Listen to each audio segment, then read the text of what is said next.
오늘 하나님의 말씀의 제목은 하나님이 세상을 이처럼 사랑하사라는 말씀의 제목입니다.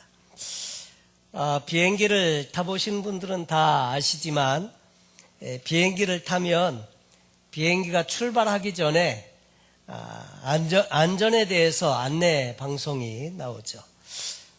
시트벨트는 어떻게 매고 또 만약의 경우에 산소 이게 마스크가 떨어지면 어떻게 산소 마스크를 쓰고 그리고 비상시에 출구는 어느 쪽에 있는지 다 설명을 해주고 이렇게 합니다. 그 다음에 바다에 떨어졌을 때는 바다에서 살아남기 위해서 의자 시트를 벗겨가지고 그걸로 가슴에 안고 어떻게 하라는 등등의 안내방송이 이렇게 나오는데 사실 그 방송을 나올 때는 너무나도 중요한 내용을 다루고 있잖아요. 사는 거, 생명을 유지하고 보호받는 아주 그 중요한 이야기를 하고 있는데 많은 사람들이 그 방송을 들으면서 안내를 받으면서 그 태도를 자세히 옆을 주의해 보면 다 딴청하고 있습니다. 다 안다는 거죠. 그것쯤은 다 안다 이렇게 생각하면서 다 딴청하고 있는데 우리가 신앙생활을 하면서 구원에 대한 말씀을 할 때도 비슷한 경우가 많더라는 거죠. 너무나도 중요한데 많은 분들이 다 안다고 생각하고 다른 중요하지 않은 그런 태도를 취하는 경우가 많습니다. 혹시 나는 아직 예수님을 구주로 영접하지 못해서 구원받은 것에 대한 확신이 없는 분들은 오늘 말씀이 내 일생에 가장 주시는 귀한 생명의 말씀으로 아시고 잘 말씀을 경청하시고 말씀을 통해서 예수 그리스도를 구주로 영접하시면 좋겠습니다. 그리고 이미 구원받았다고 자신하시는 분들도 자신의 구원을 다시 한번 점검해보고 다시 한번 믿음 안에서 확인하고 또 확신을 갖는 그런 시간이 되면 좋겠다고 생각이 되어집니다. 여러분, 우리가 신앙생활을 하면서 구원의 확신을 가지고 산다는 것은 대단히 중요하지요. 그런데 한편으로 이 구원의 확신을 잘못 가지면 낭패를 갖기 십상이다 하는 것입니다. 정작 자신은 구원받지 못했는데 이 확신을 갖고 있으면 나중에 하나님 나라의 보좌 앞에 그 심판대 앞에 섰을 때 낭패를 당한다는 거죠. 이 잘못된 구원의 확신. 정말 나는 구원의 확신을 제대로 갖고 있는지 이런 생각을 한번 해볼 수가 있습니다. 사도 바울은 성도들에게 이 빌립보 교인들에게 이런 말로 도전적인 말씀을 하고 있습니다. 빌립보서 2장 12절로 18절에 보면 그러므로 나의 사랑하는 자들아 너희가 나 있을 때뿐 아니라 더욱 지금 나 없을 때에도 항상 복종하여 두렵고 떨림으로 너희 구원을 이루라. 구원을 받았느니라 이렇게 말씀을 하시는데 사도 바울은 또 말하기를 너희 구원을 이루라. 우리는 구원받았다고 생각을 하고 있는데 이루라는 말은 아직 이루어지지 않은 것이 앞으로 이룰 것을 이야기하는 것인데 도대체 이 말은 무엇인가? 여러분, 구원받은 증거가 무엇인가? 이렇게 이야기할 때 직분이 있으니까 나는 세례나 이 침례를 받았으니까 물론 세례나 침례를 받기 위해서는 예수 그리스도를 확실하게 자기의 생명의 구주로 영접을 해야 되죠. 자, 그런데 이 속죄함에 대한 확신이 분명해야 한다는 거죠. 예수님이 십자가에서 피 흘려 죽으셨을 때 그분께서 죽으시면서 보혈을 흘려주셨는데 피는 죄의 값은 사망이고 피 흘림이 없이는 죄사함이 없고 그래서 나를 위해서 예수님 그분이 이 피를 흘려주시고 그 피로 말미암아 내 모든 죄를 사하셨고 그 보혈로 말미암아 내 모든 죄가 다 씻겨 내려가서 나는 이제 하나님의 자녀가 되었다는 죄사함에 대한 분명한 확신이 있어야 한다는 것이죠. 두 번째로 우리가 구원받은 사람으로서 우리가 구원을 어떻게 확신할 수 있나?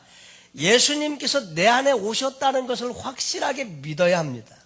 여러분, 이제 우리는 예수님께서 함께 하시는 삶을 살게 되었는데 그것은 어떻게 삶으로 나타나느냐면 완전히 달라진 삶의 모습으로 나타나야 한다고 하는 거죠. 물론 우리가 육에 속한 사람이 예수 믿으면 신분의 변화는 있지만 삶의 변화는 육신에 속한 사람으로 바뀌어지고 아직도 예수를 영접하고 살아가고 있음에도 불구하고 세상적인 구습이 남아있어서 세상 방식대로 살아는 가게 되지요. 그러나 그 삶이 언제까지나 그렇게 가지 않는다는 거죠. 점차 변화되고 정말 거룩한 삶의 모습으로 나타나서 삶의 변화가 다시 말해서 우리에게 구원받은 사람의 특징으로 보여질 수 있다고 하는 것입니다.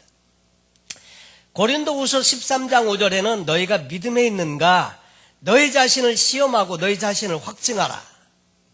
너희가 믿음에 있는 사람인지를 너희 자신을 스스로 한번 시험해보고 너희 자신을 확증하라. 예수 그리스도께서 너희 안에 계신 줄을 너희가 스스로 알지 못하느냐. 그렇지 않으면 너희가 버리운 자니라. 한번 시험해봐라. 한번 확증해봐라. 예수 그리스도께서 너희 속에 정말로 계신 것을 너희 스스로 알지 못하느냐. 예수님이 없으면 그렇지 아니하면 너희가 버리운 자니라. 예수님이 내 안에 없다. 여러분 그것은 구원받은 게 아니라는 거예요.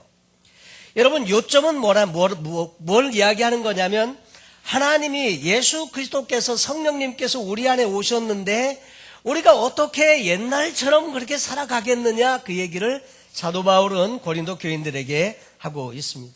여러분 그래서 예수 믿으면 사람이 완전히 거듭나고 생활이 바뀌고 사람이 달라지는 그 이유가 속죄함을 받을 뿐만 아니라 예수님이 내 안에 계셔서 이제는 그분이 내 삶의 주인이 되시고 그 말씀에 그분의 삶의 방식에 기뻐하면서 순종하면서 사는 것으로 삶이 그렇게 나타나게 된다 하는 것입니다.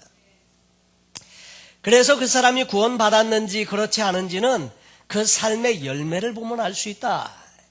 예수님이 그 사람 안에 오셨으면 예수님이 사시는 삶의 모습이 나타난다는 거죠. 그 삶의 열매를 보고 그 사람이 구원받은 사람인지 아닌지를 알 수 있다고 말하는 것입니다. 마태복음 7장 17절로 19절에 보면 이와 같이 좋은 나무마다 아름다운 열매를 맺고 못된 나무가 나쁜 열매를 맺나니 좋은 나무가 나쁜 열매를 맺을 수 없고 못된 나무가 아름다운 열매를 맺을 수 없느니라. 아름다운 열매를 맺지 아니하는 나무마다 찍혀 불에 던져지느니라 그랬습니다. 다시 말해서 우리는 변화된 삶의 모습이 그 삶의 열매로 나타나야 한다고 하는 것을 이야기합니다. 구원받은 사람이라면 구원받은 사람의 삶의 열매가 삶에서 자연적으로 나오게 되어져 있다는 것입니다. 그런 의미에서 우리 스스로 구원받았다고 스스로 생각하는 분들도 자신의 신앙을 잘 점검해보고 다시 한번 예수로 충만해지고 예수 안에서 귀한 이 속죄의 확신과 예수님이 나와 더불어서 함께 사신다는 이 귀한 신앙을 함께 갖게 되기를 바랍니다. 오늘 이 성경 본문에는 니고데모라고 하는 사람이 그 앞에 성경 말씀에 등장을 합니다. 이 니고데모는 바리새인이었고 유대인의 관원이었다고 되어져 있는데 여러분 바리새인이라고 하는 사람은 그 유대교의 정통한 사람, 하나님의 말씀을 잘 알고 그리고 그 말씀을 가르치고 하는 그런 사람들이 바리새인들이었는데 그러면서 유대인의 관원이었습니다. 그가 밤중에 예수님을 찾아왔습니다. 왜 밤중에 왔을까? 한편으로는 사람들의 이목을 피하기 위해서 밤에 조용히 사람들이 별로 찾지 않는 시간에 예수님을 찾아오지 않았나 생각이 됩니다. 근데 이 니고데모라고 하는 사람이 예수님께 이렇게 말씀을 드립니다. 랍비여, 선생님, 우리가 당신은 하나님께로서 오신 선생인 줄 아나이다. 하나님이 함께 하지 아니하시면 당신의 행하시는 이 표적을 아무라도 할 수 없음이니이다.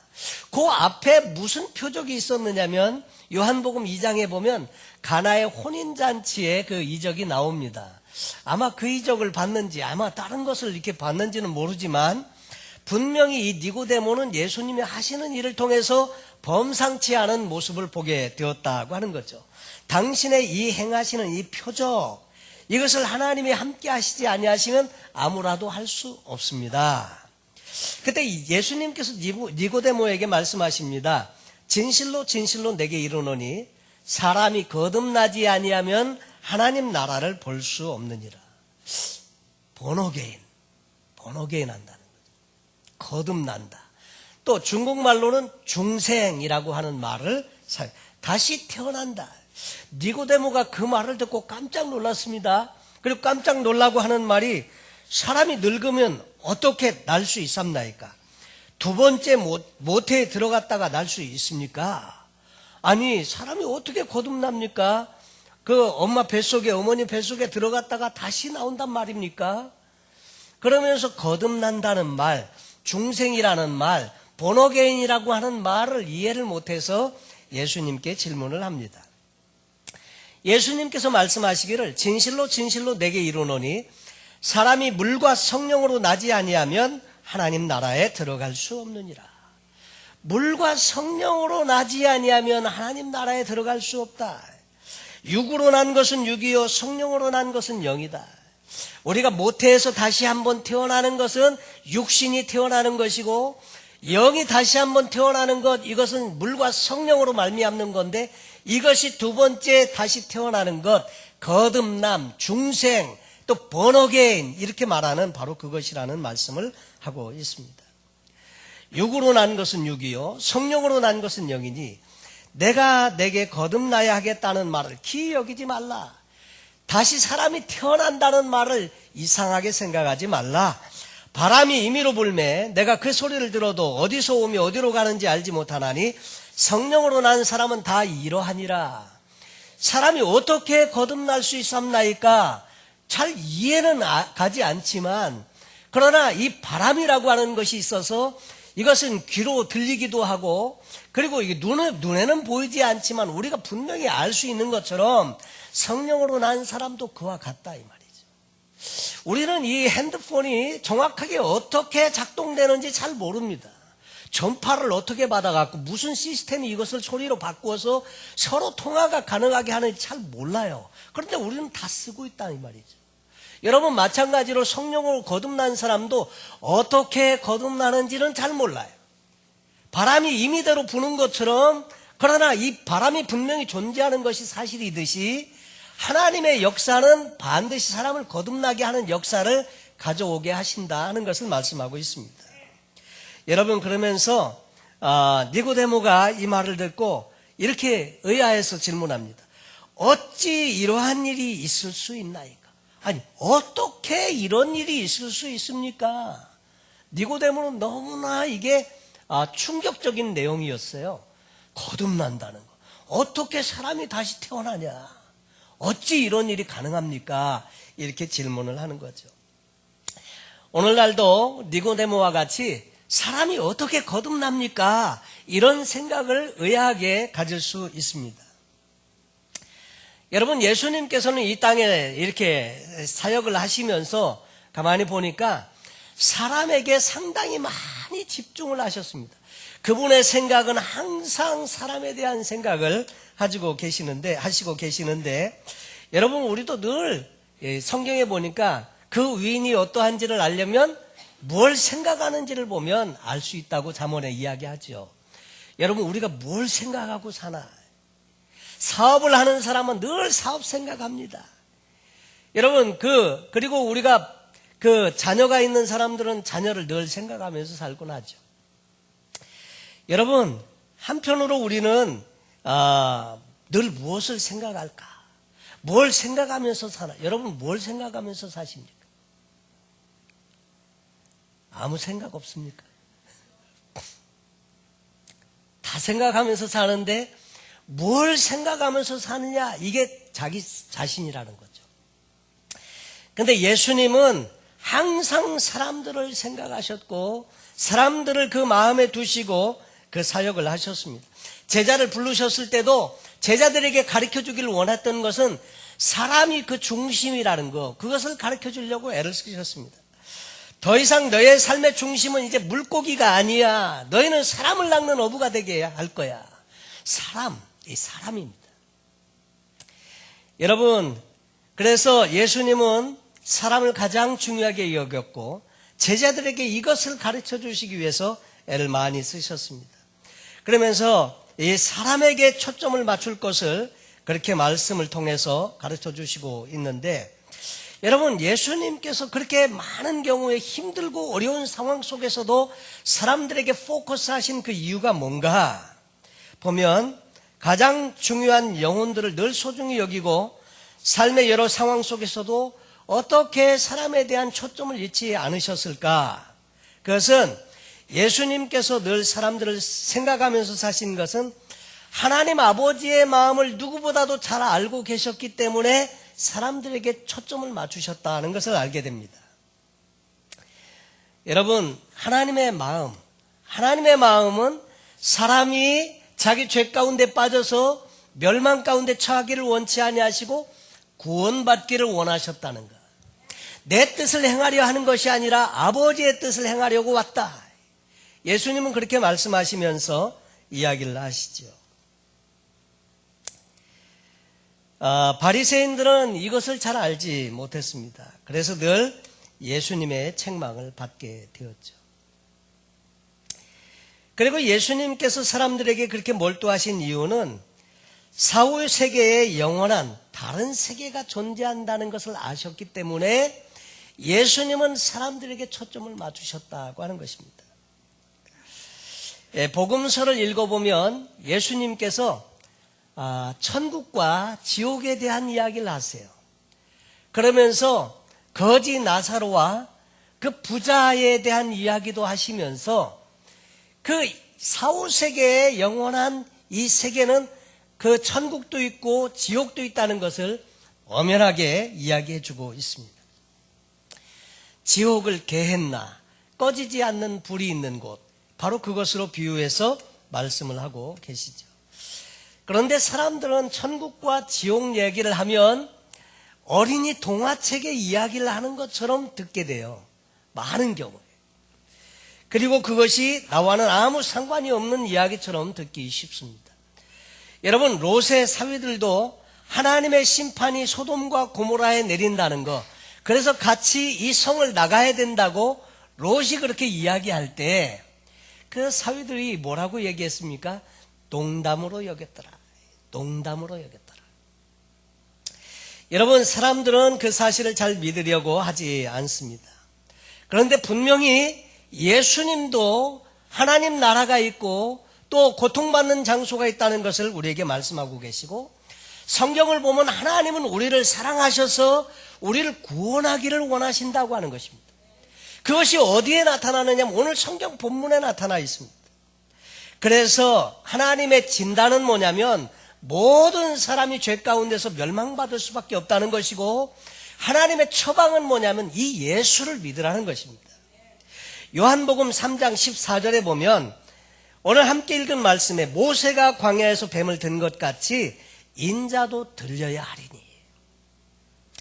민수기를 보면 백성들이 하나님에 대해서, 모세에 대해서 원망하고 불평합니다.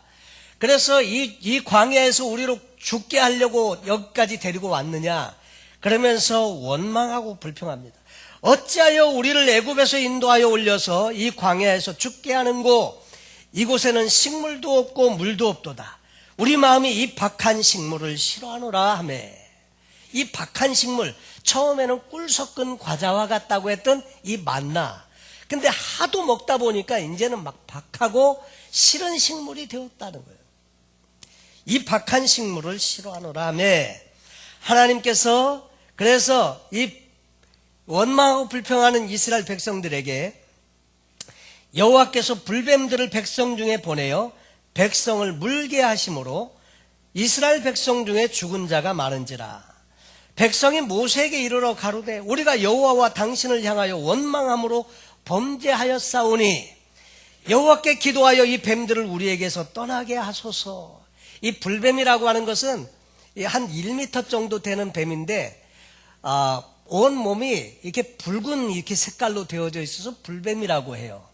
근데 이 불뱀이 이 사막 이런 데서 사는 뱀인데 힘이 좋아서 1m 정도는 점프도 할 만큼 이런 뱀이라고 해요. 근데 이 독사거든요. 그래서 물리면 사람들이 이 독에 번져서 다 죽어가고 많이 이렇게 했다는 거죠.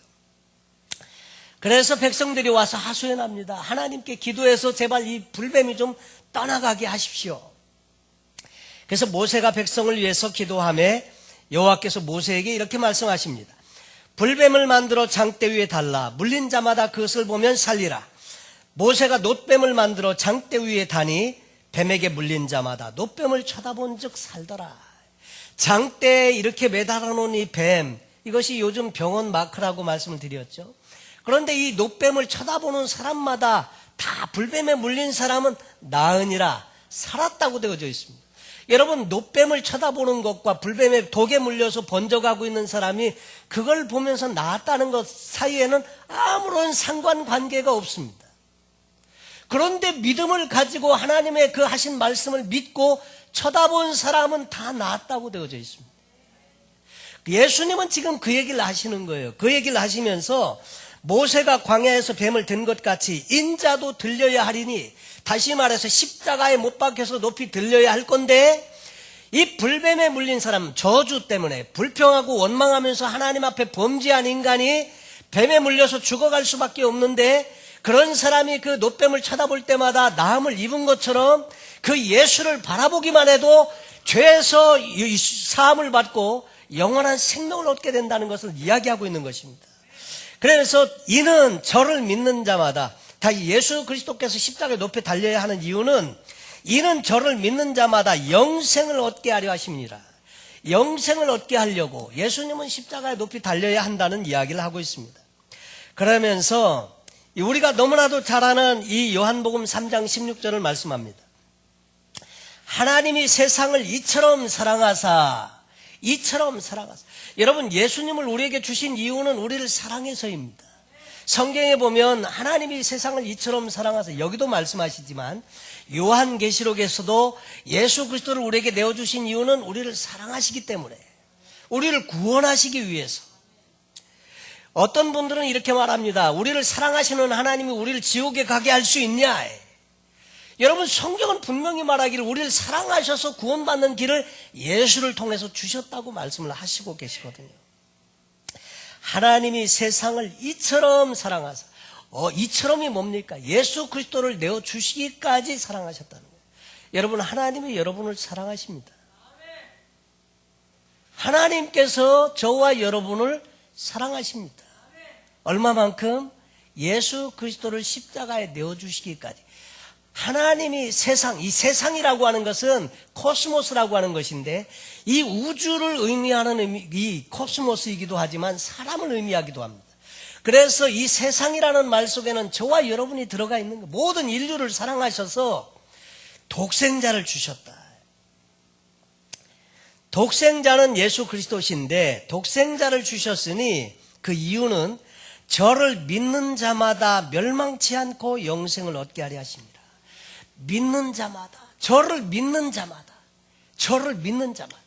예수 그리스도 그분께서 장대에 높이 달린 놋뱀을 쳐다볼 때 나음을 입겠다고 하는 믿음을 가지고 쳐다본 사람이 나은 것처럼, 그 예수를 믿음으로 바라보는 모든 자마다 모든 죄에서 사함받고 저주가 물러가고 사망이 떠나가고 하나님의 자녀로서 영원한 생명을 얻는다는 것, 믿는 자마다 영생을 얻게 하려 하십니다. 여러분, 믿는 거, 예수 그리스도께서 나를 위해서 십자가에 죽으셨다는 거, 그리고 그분께서 나의 구원자시고 나의 영원한 생명을 주시기 위해서 오신 하나님의 아들이시라는 거. 여러분, 그것이 이 요한복음 3장 16절인데, 이 요한복음 3장 16절은 이 성경 전체의 핵심 구절입니다. 하나님이 우리를 어떻게 사랑하셨고 그 하나님의 사랑이 어떻게 나타났냐? 예수 그리스도를 통해서 나타났다. 하나님의 사랑이 그 아들 예수 그리스도를 십자가에 내어주심으로 말미암아 확증하셨다고 되어져 있습니다.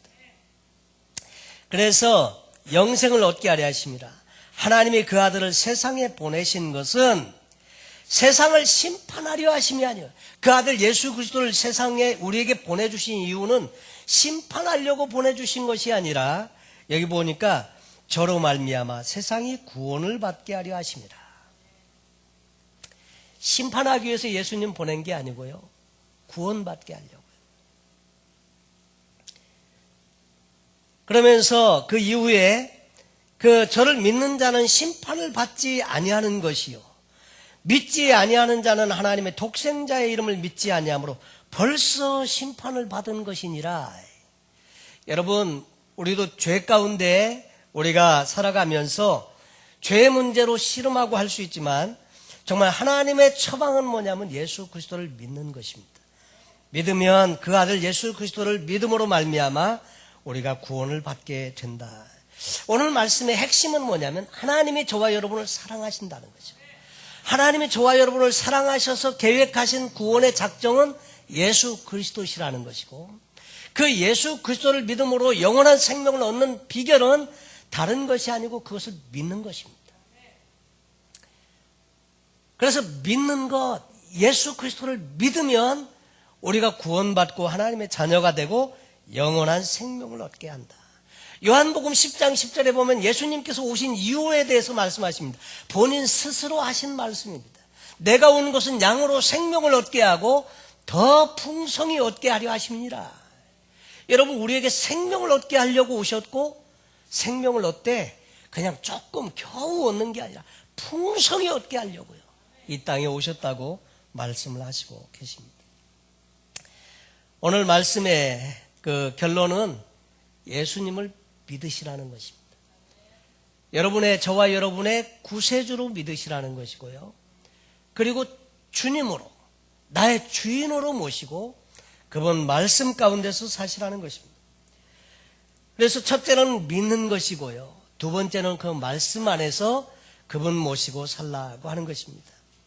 예수님께서 기뻐하시는 삶의 모습으로 우리가 함께 살 때 성령께서 친히 우리 안에 오셔서 우리의 구원을 확증해 주시고, 그리고 우리로 더불어서 교제하시면서 그 풍성한 은혜 가운데 인도하신다는 것입니다.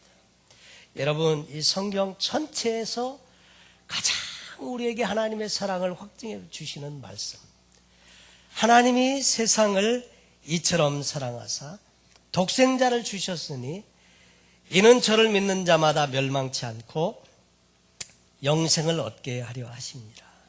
이 말씀은 다른 사람에게 주시는 말씀이 아니고 저와 여러분에게 주신 말씀입니다. 이 말씀을 믿고 우리가 예수 그리스도를 우리의 구원자로 모셔드림으로 하나님의 귀한 자녀로 사시고, 늘 우리가 믿음 안에 서 있는지 자신을 확증해 보면서, 확인해 보면서 믿음을 확증하고, 그리고 이 귀한 복음의 말씀을 이웃들과 더불어 나누시는 복된 저와 여러분 되시기를 예수님의 이름으로 축원합니다. 기도하겠습니다.